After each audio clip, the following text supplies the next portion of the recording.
আদালতে দোষী সাব্যস্ত হলে আরাফাত সানিকে ক্রিকেট থেকেই নিষিদ্ধ করা হবে, এমন কথা জানিয়েছেন বিসিবির সভাপতি নাজমুল হাসান পাপন। ভবিষ্যতে ক্রিকেটারদের শৃঙ্খলা বিষয়ে আরও কঠোর হওয়ার কথাও বলেছেন তিনি। এছাড়া নিউজিল্যান্ডের বিপক্ষে শেষ হওয়া সিরিজে সিনিয়র ক্রিকেটারদের ব্যাটিং ব্যর্থতা হতাশ করেছে বিসিবি সভাপতিকে। তবে নতুনদের পারফরমেন্সে অনেক ইতিবাচক দিকও দেখেছেন নাজমুল হাসান পাপন। আরিফ হোসেনের প্রতিবেদন। অনানুষ্ঠানিক সংবাদ সম্মেলনে জাতীয় দলের ক্রিকেটার আরাফাত সানির বিষয়ে বিসিবি সভাপতি কোনো প্রশ্ন না করার শর্ত দিলেও শেষ পর্যন্ত মুখ খোলেন তিনি।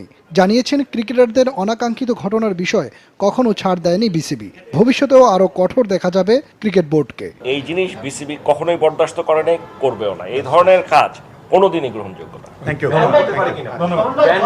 অবশ্যই ব্যান্ড হবে।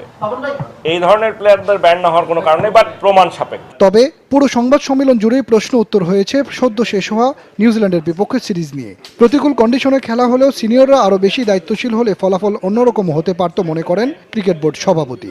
বিশেষ করে সিনিয়র ক্রিকেটারদের ব্যাটিং নিয়ে প্রশ্ন তুলেছেন নাজমুল হাসান পাপন। মানে দলের জন্য যখন যেটা দরকার, দেশের জন্য যেটা দরকার, খেলার পরিস্থিতি অনুযায়ী যেটা দরকার, সেটাকেই তো অ্যাডাপ্ট করতে হবে। এটাই তো টেস্ট ক্রিকেট।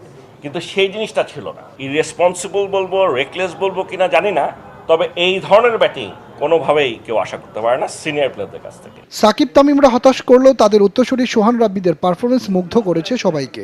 বিসিবি সভাপতির মতে নিউজিল্যান্ডের মতো কন্ডিশনের অভিজ্ঞতা তাদেরকে এগিয়ে নেবে অনেক দূর। বাট আই এম গ্ল্যাড যে সোহান বলেন, শান্ত বলেন, রাব্বি বলেন, এই যে আমাদের নতুন ছেলেগুলা, they have played really well.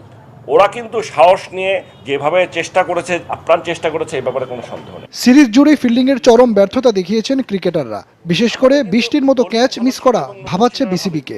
তাই ক্রিকেটারদের ফিল্ডিংয়ে আরও উন্নতির লক্ষ্যে দক্ষিণ আফ্রিকার সাবেক ক্রিকেটার জন্টি রোডসের সঙ্গে কথা হচ্ছে জানিয়েছেন নাজমুল হাসান পাপন। আরিফ হোসেন, এসিটিভি, ঢাকা।